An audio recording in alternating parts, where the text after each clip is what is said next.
Et bien c'est tout le monde, c'est ce game pour une nouvelle vidéo et on se retrouve pour la review du chapitre 57 de Dragon Ball Super, notre review mensuelle sur le chapitre de Dragon Ball Super. Et aujourd'hui je suis tout seul. Et oui donc Brian n'a pas pu venir pour des raisons personnelles, hein.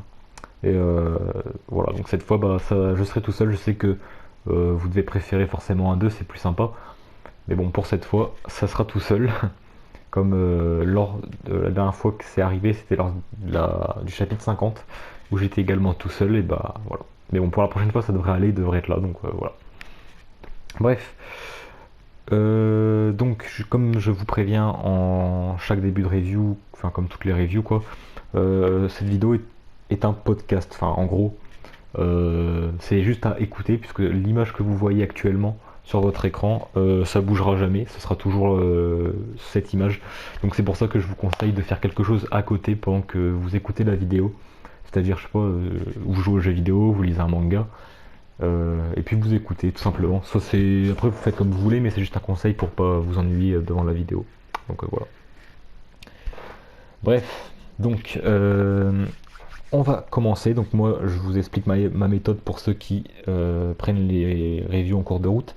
Je repasse le chapitre du début à la fin, je l'ai devant les yeux, et puis je retrace le chapitre en disant ce que j'en ai pensé sur chaque page. Enfin, sur chaque page, voilà quoi. En gros, je vais retracer le chapitre tout en tout en vous donnant mon ressenti. Donc, on commence avec une. Alors, début assez surprenant, puisque les chapitres de Dragon Ball Super n'ont jamais commencé comme ça. Là, on commence avec une page, directement une page, qui montre les différents combattants. Enfin, les différents combats, tout ça. Et c'est que après qu'on a la mise en page, enfin, qu'on a la page plutôt, Dragon Ball Super chapitre 57, avec une mise en page assez particulière également. Donc voilà, on y voit Moro et Sagambo, enfin bref, voilà. C'était juste à noter comme ça. Et donc on retrouve Bulma qui est avec Chichi, Gumao, Dende, SK, Mister Popo et la bande de Pilaf. Donc ils sont là pour regarder les combats avec un système que Bulma a installé. Donc Chichi, c'est étonnant qu'elle soit là. Je vous avoue que ouais, j'étais assez étonné. Gumao d'ailleurs. Enfin bon, si Chichi est là, Gumao il y est aussi. Donc voilà. Et donc ça reprend sur le combat de Krillin qui se battait contre Yumba. Un combat plutôt sympa avec Krillin qui nous montre qu'il a amélioré un peu son Kienzan, puisque maintenant il peut les contrôler, donc c'est assez sympa. Euh, Puis voilà. C'était un combat très court, franchement je pensais qu'il allait être plus long que ça. Mais bon, c'était une tactique assez intelligente de la part de Krillin, et puis voilà. Donc un combat qui était vite expédié, mais j'ai envie de vous dire, c'est pas plus mal parce que je sais que si Krillin avait plus galéré que ça, les gens auraient tout de suite dit oh c'est nul, il arrive pas à battre un vieux prisonnier alors que Krillin il a des années d'expérience en combat, tout ça, enfin bon, voilà. Donc au final c'est peut-être pas plus mal que ça se termine comme ça par rapport aux critiques des gens. Forcément j'aurais préféré que ça dure plus longtemps, enfin pas forcément ce combat là, mais juste voir Krillin plus à l'action que ça, donc j'espère que pour la suite on le verra plus. Donc après, la patrouille galactique embarque tout simplement Yumba. Ah oui, donc ça, une scène qui m'a fait assez rire, c'est qu'une fois que Krillin a terminé son combat, t'entends les filles contre qui Kame Sennin se bat, tu les entends en train de crier parce que parce que Kame Sennin essaye de les tripoter. Je vous avoue que j'ai explosé de rire à ce moment-là. Surtout que c'est rare en plus dans Dragon Ball Super, parce que je vous rappelle par exemple que c'était mal vu. Bon, ça c'était dans l'animé, pas dans le manga. Dans le manga, Tortue Géniale n'a jamais montré trop de perversité, il me semble.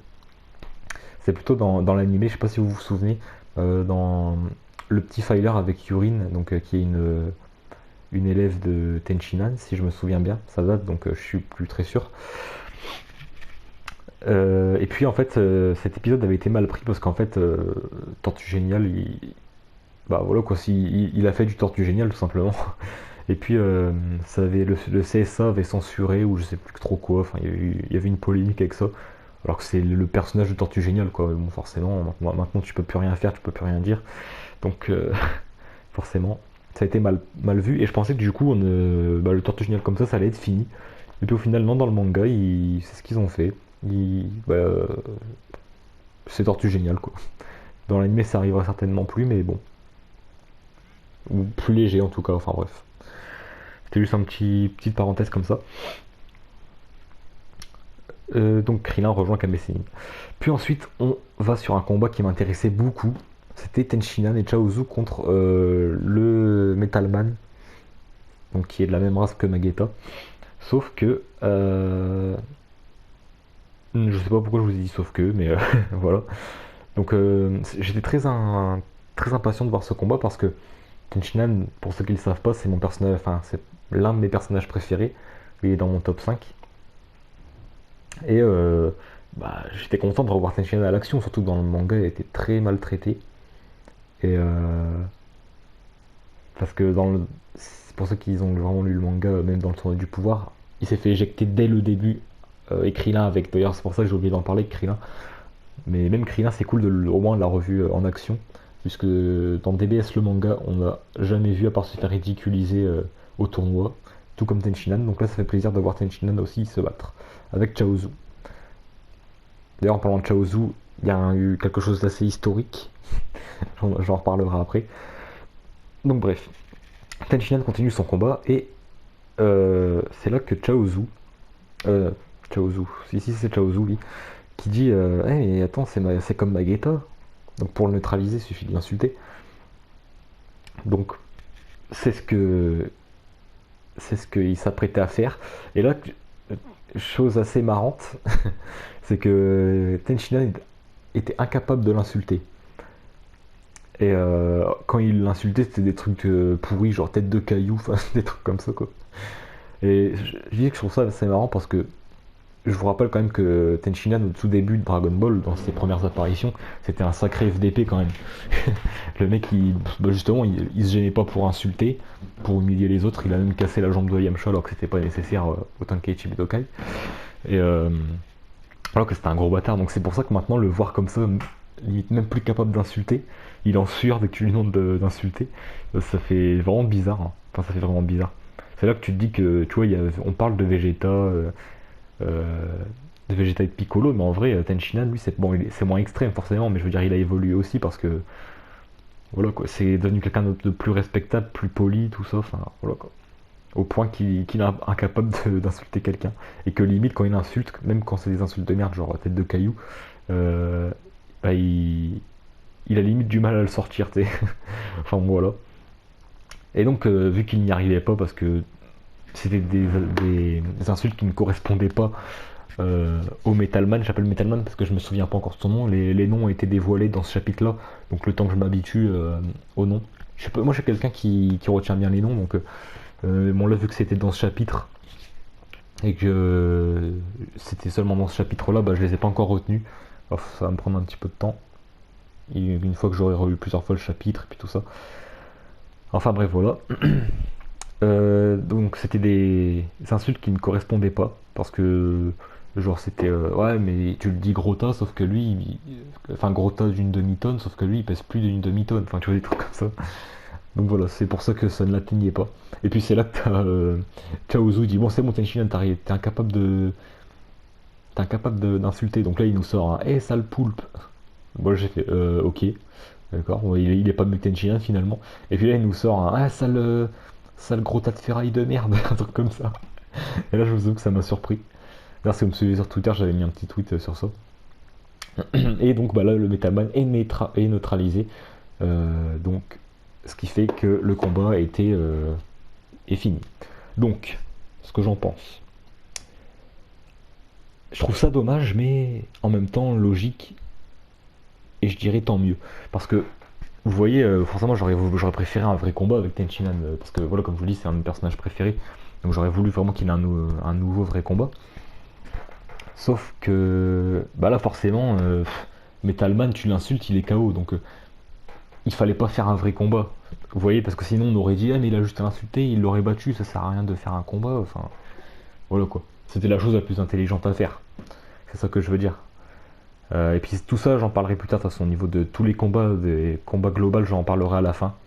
quand je dirais vraiment mon avis sur le chapitre, mon avis global. Et donc voilà, je vous disais quelque chose d'historique parce que Chaozu a gagné un combat enfin depuis le début de Dragon Ball. Le mec il a gagné un combat, ça y est. Il a gagné vraiment son premier combat qui remporte. Voilà, il a fallu attendre Dragon Ball Super quand même. Donc ensuite, on re-attaque avec Tenshinhan, ce que je dis, Kame Sennin, qui se bat avec un bandeau sur les yeux, qu'il a sorti de nulle part. Attendez, c'est vrai que j'ai pas fait gaffe à ça. Est-ce qu'il a pris la ceinture de Krillin ou... Attendez, je suis en train de regarder sur le chapitre actuellement.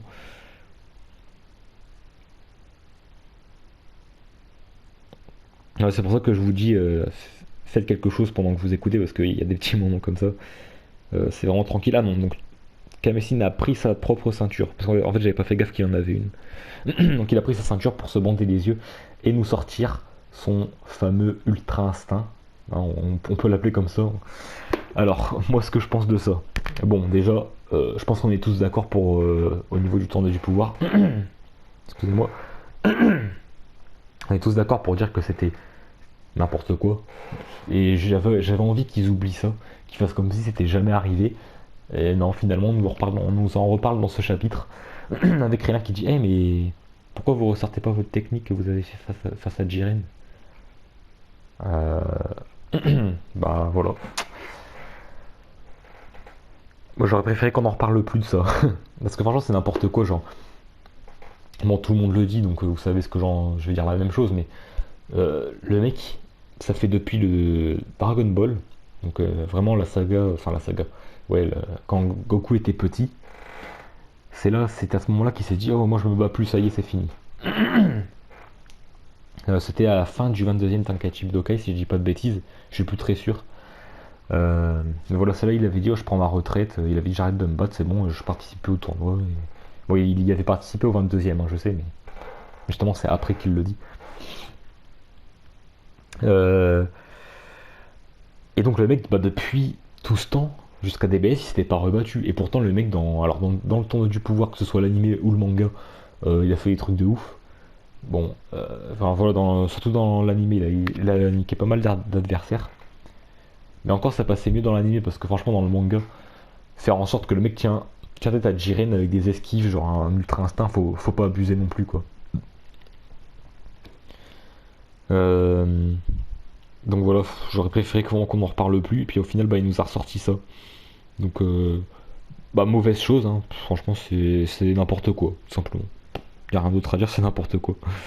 Donc c'est dommage. Et donc t'as les filles qui fusionnent, et parce que Tortue Géniale avait le dessus. Et évidemment, on montre pas comment elles fusionnent. Donc, du coup, voilà, d'une page à l'autre, tu les retrouves comme ça. Parce que évidemment, Totaro se dit, oh, vas-y, me fais pas chier, je vais pas inventer une technique de fusion, je vais pas montrer comment elle fusionne, et voilà. Bon, ok.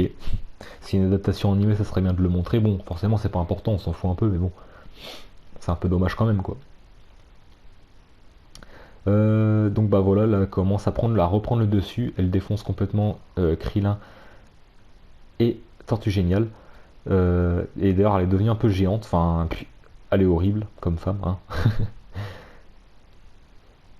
C'est tout ce que j'avais à dire. Et d'ailleurs, après, on voit sur les écrans que Yamcha se fait défoncer, donc ça, on y reviendra plus tard. Et puis là, Moro arrive avec son vaisseau, il passe à côté du palais divin et il descend directement sur Terre.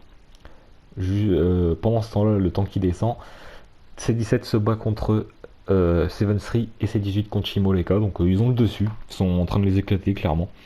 Avec C17 qui nous sort une technique quand même, enfin une technique, ouais, une petite feinte assez sympa. Seven Three qui s'attendait à ce que C17 lui balance la Kikoa, bah au final il s'en est servi pour se projeter et asséner deux coups de pied à Seven Three, je trouve ça assez stylé.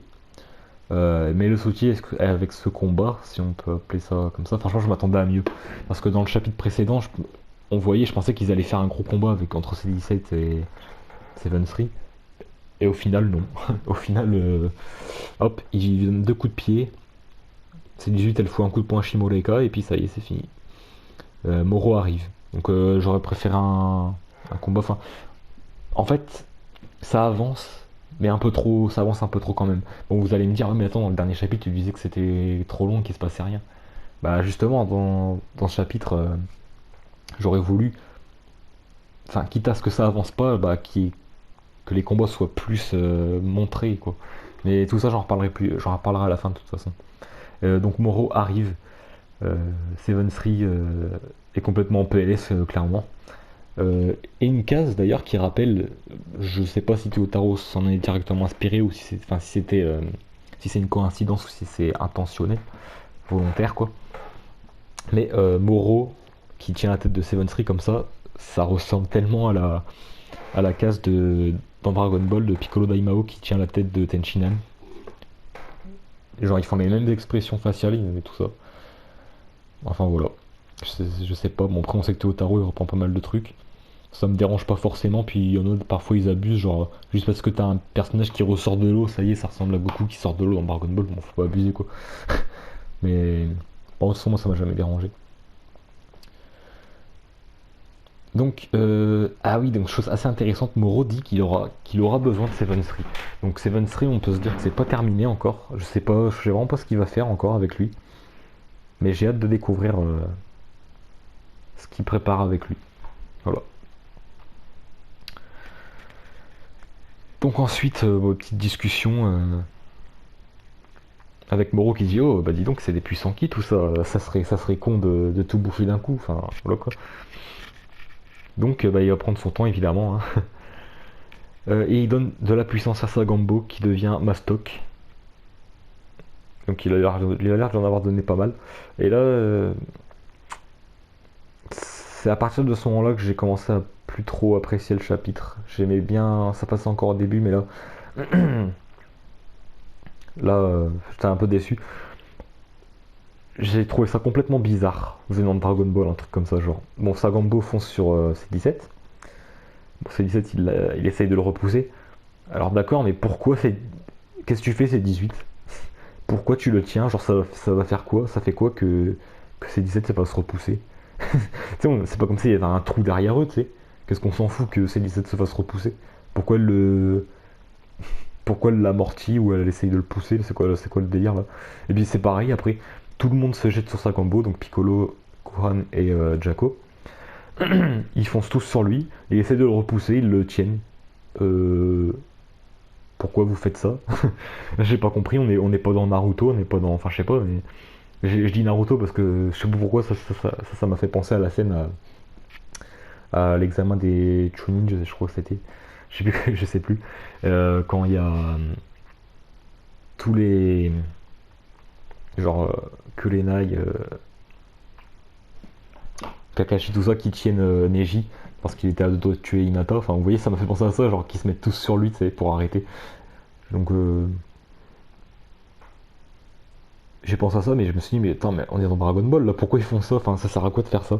Genre, je sais pas, tu lances un. Je sais pas, Piccolo ou Gohan lance lui un Masenko, un Kamehameha, je sais pas moi. Ça sert à quoi de le repousser comme ça? Donc, bon, au final, après, il les dégage, il prend la tête. Ça, c'était assez stylé par contre. Il les dégage, il prend la tête de C17 et de Gohan, il les éclate contre le sol en dégageant C18 et Jaco. Et Piccolo.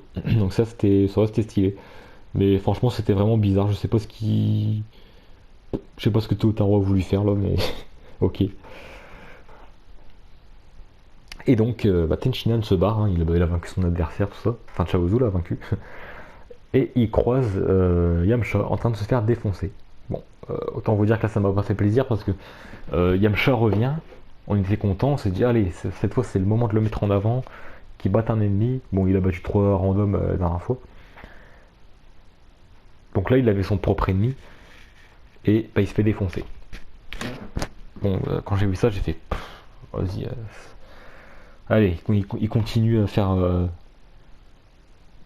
de Yamcha quelqu'un qui est incapable et qui se fait tout le temps défoncer. J'ai envie que ça change pour une fois. Mais après je me suis dit, le mec a dit que. Donc là le mec qui s'appelle Zoyogi.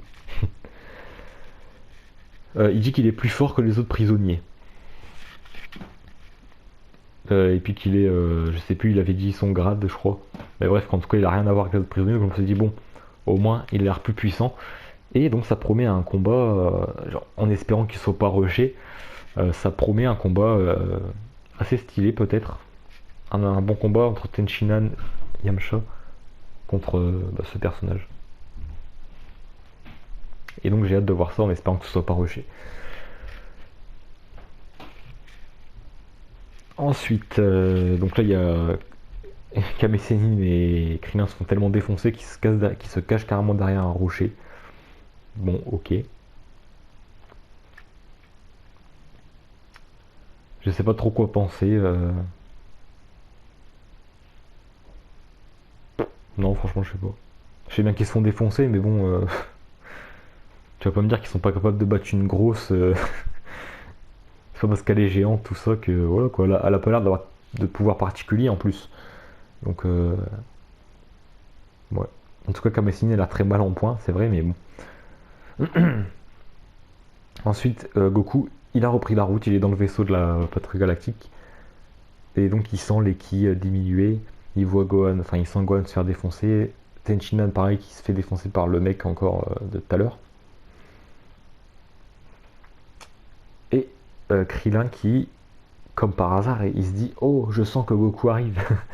Et donc, bah, il augmente son ki. Bon, c'est un petit peu du comme par hasard, j'ai envie de dire. Genre, comme par hasard, c'est le moment où Goku revient. Enfin, bon, bref. Et donc, grâce au ki de Krillin, Goku a pu revenir. Car parmi tous les ki qui diminuaient, Krillin a bien augmenté le sien. Et donc, bah voilà. Donc Goku va finalement pouvoir intervenir. Il défonce, bah il one-shot carrément la meuf, la grosse. Et puis voilà, donc elle se prend sûrement un coup de pied ou un truc comme ça. Et one-shot. Et là, Goku arrive et fait une entrée assez stylée.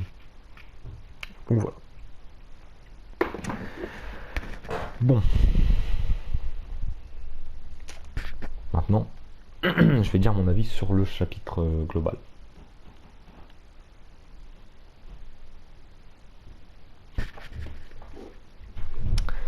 Euh,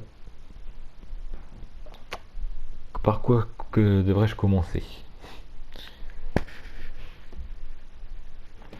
Bon, on est sur un chapitre. euh, je l'ai bien aimé. Quand je l'ai lu du premier coup, je me suis dit, bah, c'est un très bon chapitre et il est limite parfait. Voilà, enfin, ouais, c'est presque ça quoi. Il est excellent quoi.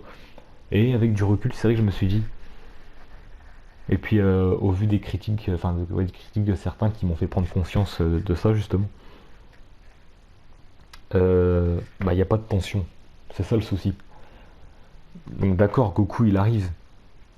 Ah oui, donc aussi pour en revenir, un truc qui m'a énervé sur Twitter, c'est que les gens, avec l'entrée de Goku, ils sont en train de dire ah, regardez comment il est fin, Goku. Non, mais les mecs, réveillez-vous là, hein, ça fait depuis le début du manga que Totaro dessine Goku fin comme ça. Qu'est-ce qui vous arrive d'un coup là? Enfin bref, donc, ouais,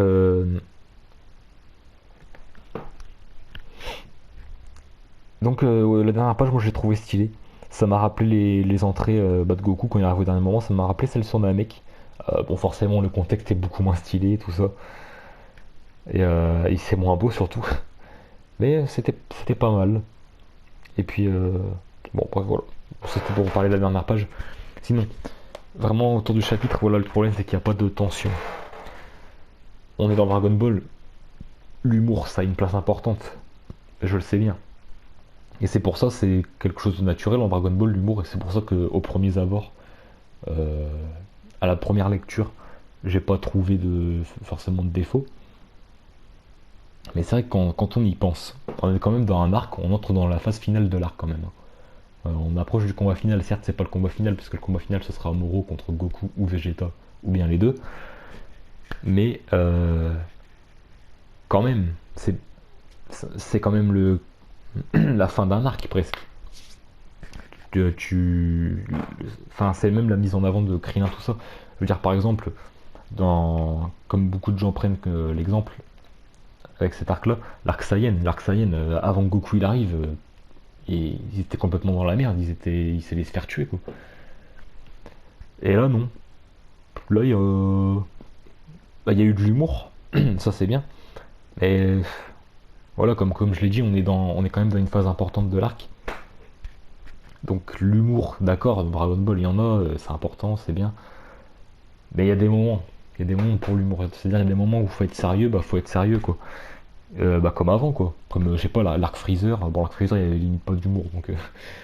euh, l'arc Freezer, l'arc Cell, enfin, bref. On est quand même dans une situation critique, là. Donc, trop d'humour. Trop d'humour, pas assez d'enjeux, pas assez de tension. Voilà. Il aurait fallu repousser un petit peu l'arrivée de Goku, peut-être. Mais, après, je me dis... Je vous rappelle que Goku, là, il est arrivé avant Vegeta. Donc déjà ça c'est bizarre parce que d'habitude tu sais c'est toujours Vegeta il tient plus tête à l'adversaire mais il se fait défoncer et après Goku il arrive pour sauver tout le monde. Mais là non, là c'est Goku il arrive, je sais pas, bah, j'ai hâte de voir ce qu'il va nous montrer justement après son entraînement donc on verra s'il va réussir à maîtriser l'Ultra Instinct. Euh, ok, il va se battre contre Moro, il va certainement se faire défoncer même si j'y crois pas trop mais voilà. Et Vegeta va arriver et va sauver tout le monde. Voilà, il va vaincre Moro. Voilà, c'est comme ça que j'aimerais que ça se passe pour une fois. Mais en vrai, je sens trop qu'on nous fait espérer pour rien comme d'habitude. C'est comme Fukatsunoe, enfin, on se disait ouais, il va tuer Freezer et au final, c'est Goku qui vient le tuer. Et on avait eu quoi d'autre aussi. Euh, dans le tournoi universel, Vegeta il défonçait tout le monde dans le tournoi. Il a fallu qu'il se fasse défoncer par Hit. Et après Goku, il a fait le plus gros combat de l'arc. L'arc Zamasu, c'est pareil. Bon, après, il était différent quand même. Mais là, je parle du manga, du coup puisqu'on est dans le manga. Euh, Vegeta, il se passait tout le temps contre Black, tout ça. Et au final, bah, Goku a fait son gros combat contre Zamasu fusionné. Voilà. Donc à chaque fois, on nous fait espérer avec Vegeta, puis au final, voilà. Donc c'est pour ça que je me fais pas trop d'illusions pour ce combat-là. Parce que je pense que ça va encore être... ça va encore être un truc comme ça, genre Vegeta il va quand même venir, mais il va se faire défoncer. Et puis c'est là que Goku, il va sortir un power-up et il va battre Moro. Voilà. J'aimerais vraiment que ça se passe pas comme ça, hein. J'aimerais que ça change et pour une fois Vegeta batte Moro, il batte l'ennemi principal. Surtout que c'est mon personnage préféré donc je kifferais quoi. Et puis voilà. Mais en vrai pour vous dire je pense que ça se passera vraiment comme ça. Goku va se battre normal, Super Saiyan Blue, enfin classique. Vegeta va arriver, il va tenir tête à Moro, il va se faire défoncer. Goku va se faire défoncer aussi. Goku va sortir l'Ultra Instinct et il va battre Moro. Je pense que ça va se passer comme ça. On verra, en tout cas, dans quelques chapitres. L'arc n'en a plus pour longtemps, hein. Allez, on va dire, je pense dans 5 chapitres minimum quand même, ça sera fini. Voilà. Bah voilà, c'est ça le souci de ce chapitre, hein. Je vais terminer, mais en gros, la conclusion, en gros, c'est bien, cohérent, enfin je veux dire cohérent par exemple le Metal Man qui se fait insulter et puis il gagne, enfin bref voilà. Mais pas assez d'enjeux. Donc comme je dis, peut-être que l'enjeu ça arrivera plus tard.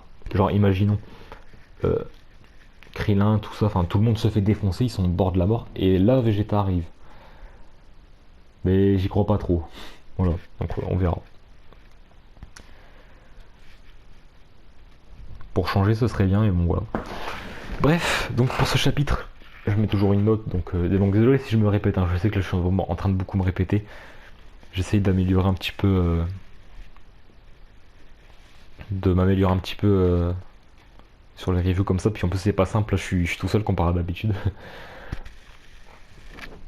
Donc une note, je mettrai un 8 sur 10.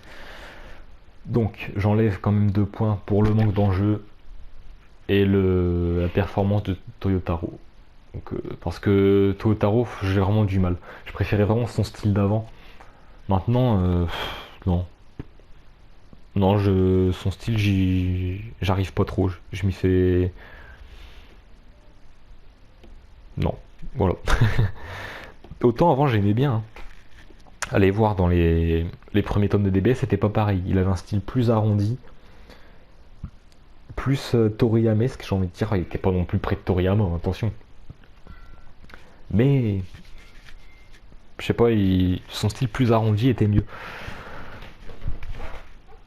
Là maintenant, puis même niveau découpage, hein, ça bon, ça on le sait, je vais pas le répéter, mais niveau découpage c'est pareil, hein,